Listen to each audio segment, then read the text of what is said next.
Assalamualaikum warahmatullahi wabarakatuh.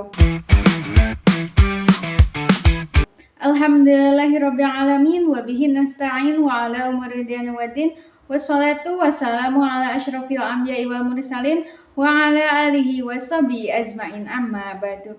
Pertama-tama marilah kita panjatkan puji senering syukur kehadirat Allah Subhanahu wa taala. Shalawat serta salam mugia tercurah limpahkan kepada baginda alam yakni habibana wa nabiyana Kanjeng Nabi Muhammad sallallahu alaihi wasallam.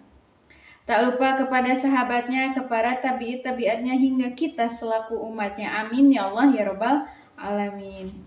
Perkenalkan, nama saya Silmi Maulani dari kelas PAI 6A yang akan menjelaskan tentang manajemen asrama atau yang disebut dengan boarding school system.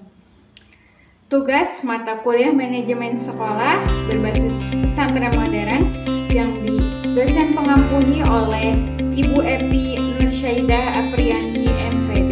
Langsung saja saya akan menjelaskan tentang manajemen asrama boarding school. Apa sih yang disebut dengan manajemen asrama atau boarding school system itu?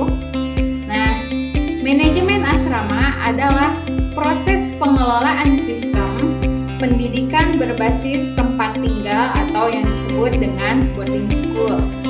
Nah, yang mengatur kehidupan peserta didik selama tinggal di asrama agar berjalan lebih tertib, disiplin, nyaman, dan mendukung tujuan pendidikan. Nah, dalam sistem ini, peserta didik tidak hanya belajar di kelas, tetapi juga dibina selama 24 jam melalui kegiatan keagamaan, kedisiplinan, pembiasaan akhlak, dan pengembangan karakter. Nah, apa sih tujuan manajemen asrama itu? Kita ulik satu persatu. Yang pertama ada apa aja? Yang pertama ada membentuk karakter dan akhlak peserta didik supaya peserta didik menjadi pribadi yang berakhlakul karimah. Yang kedua yaitu menanamkan disiplin dan kemandirian supaya peserta didik menjadi lebih disiplin dan mandiri. Yang tadinya mungkin di rumah hanya bisa kepada orang tua, ketika kita di boarding school system itu atau di asrama, kita harus bisa mandiri. Yang ketiga yaitu ada mengawasi kegiatan siswa secara menyeluruh. Nah, kalau di rumah kita diawasi oleh orang tua, tapi kita kan sering ngeyel ya kalau ke orang tua. Nah, kalau di asrama ada keamanan. Mau tidak mau kita harus nurut. Yang keempat yaitu ada menciptakan lingkungan belajar yang kondusif. Dan yang kelima, yang terakhir yaitu mengintegrasikan pendidikan akademik dan pendidikan moral atau agama. Selanjutnya ada fungsi manajemen asrama. Apa aja sih fungsi manajemen asrama itu sendiri? Yang pertama, ada perencanaan. Kita harus mempunyai perencanaan terlebih dahulu yaitu menyusun program kegiatan asrama, tata tertib, jadwal harian, dan pembinaan siswa. Yang kedua, ada pengorganisasian. Nah, kita harus membagi tugas pengurus asrama atau musyrif atau musyrifah, keamanan, kebersihan, dan pembinaan. Selanjutnya, yang ketiga yaitu menjalankan kegiatan seperti belajar malam, ibadah berjamaah, kebersihan, serta pembinaan karakter. Dan yang terakhir, yang keempat yaitu pengawasan. Kita mengontrol disiplin, keamanan, kesehatan, dan perkembangan perilaku siswa. Selanjutnya ada ciri-ciri dari boarding school. Yang pertama yaitu siswa tinggal di lingkungan sekolah atau asrama. Nah, contohnya ada di sekolah Sinergi Islamic Boarding School yang bertepatan di Bogor. Nah, ini ada salah satu cuplikan video dari Sekolah Sinergi Islamic Boarding School. Selamat datang di Asrama Sinergi Islamic Boarding School. They can imitate you, but they can't duplicate you. Cause you got something special that makes me wanna taste you. I want it all day long, I'm addicted like it's wrong. I want it all day long, I'm addicted like it's wrong. They can imitate you, but they can't duplicate you. Cause you got something special that makes me wanna taste you.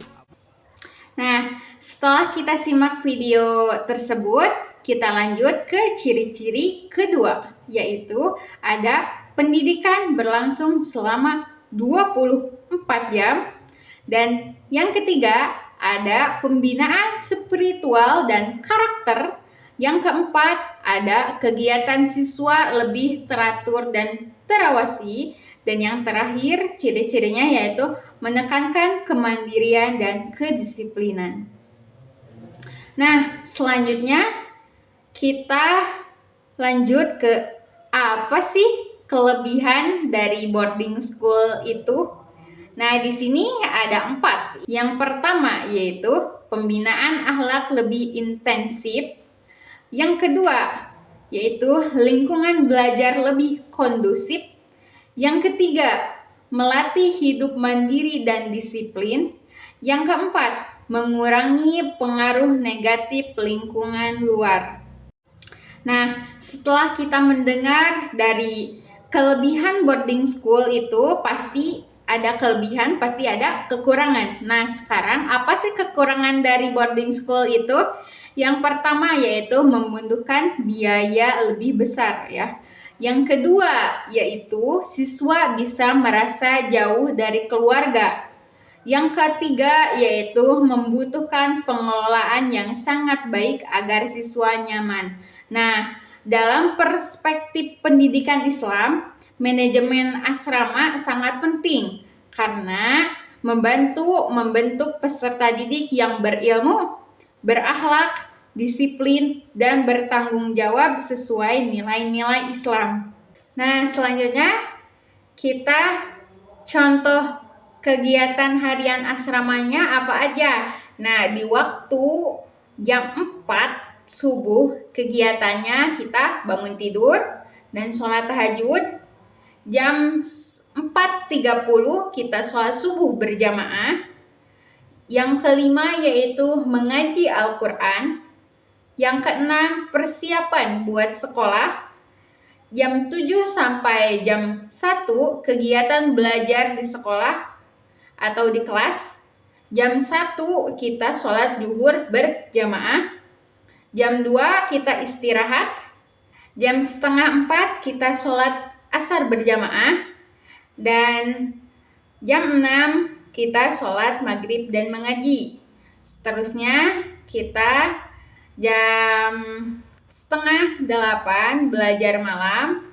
Nah, setelah belajar malam jam 9 kita istirahat buat tidur. Nah, seterusnya terus berulang-ulang. Selanjutnya yaitu contoh struktur pengelolaan asrama. Contohnya misal ada kepala sekolah, ada musyrif atau musyrifah atau pembinaan asrama, ada bagian keamanan, ada bagian kebersihan, ada bagian kesehatan, dan yang terakhir ada pengurus kamar.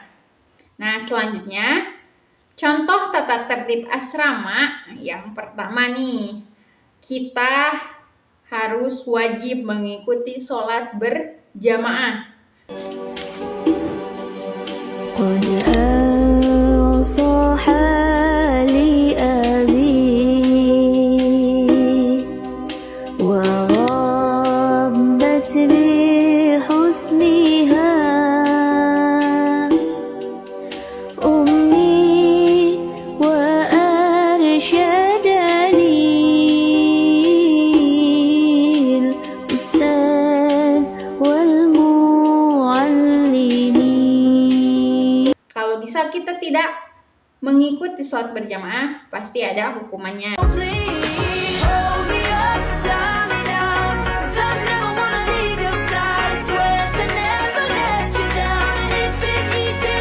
Yang kedua yaitu menjaga kebersihan kamar.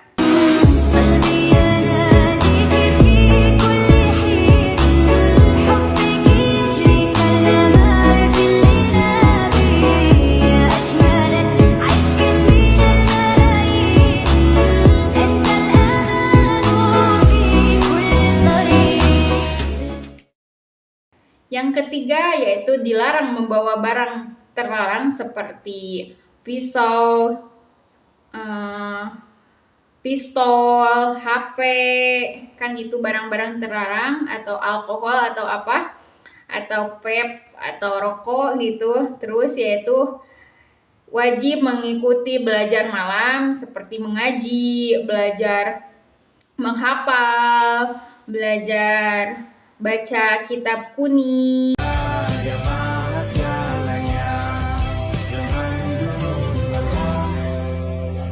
Semua indah, pejamkanlah mata, padanya kita berserah. Terus yang terakhir yaitu harus menjaga sopan santun terhadap guru dan teman. Itu hal yang paling diutamakan dalam mengikuti kebiasaan-kebiasaan di sekolah maupun di luar sekolah. Kita wajib harus menjaga sopan santun terhadap guru dan teman-teman. 3 adab yang sering dilupakan ketika berteman. Yang ke-1, jangan pernah memanggil teman dengan panggilan yang buruk seperti si pendek, karena hal ini terlarang dan sudah Allah sampaikan di dalam Al-Quran surat Al-Hujurat ayat 11. Yang kedua, jangan bermain fisik dengan memukul atau menertawakan fisik seseorang. Pernah suatu kejadian di zaman Rasulullah, Abdullah ibnu Mas'ud ditertawakan sahabat yang lain. Kemudian Nabi marah dengan perbuatan itu.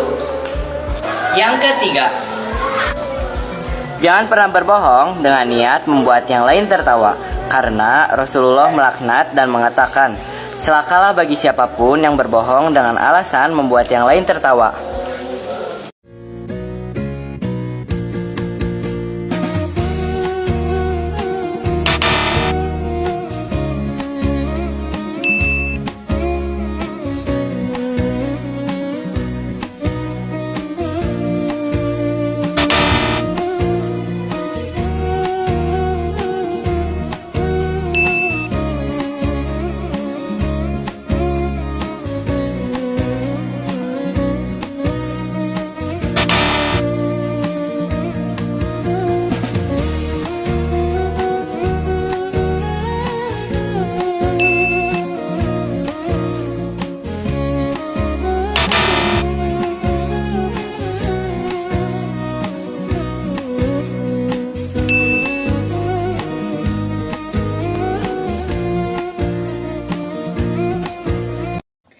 Mungkin sekian dari saya. Mohon maaf apabila ada kesalahan. Wabillahi taufiq wal hidayah. Wassalamualaikum warahmatullahi wabarakatuh.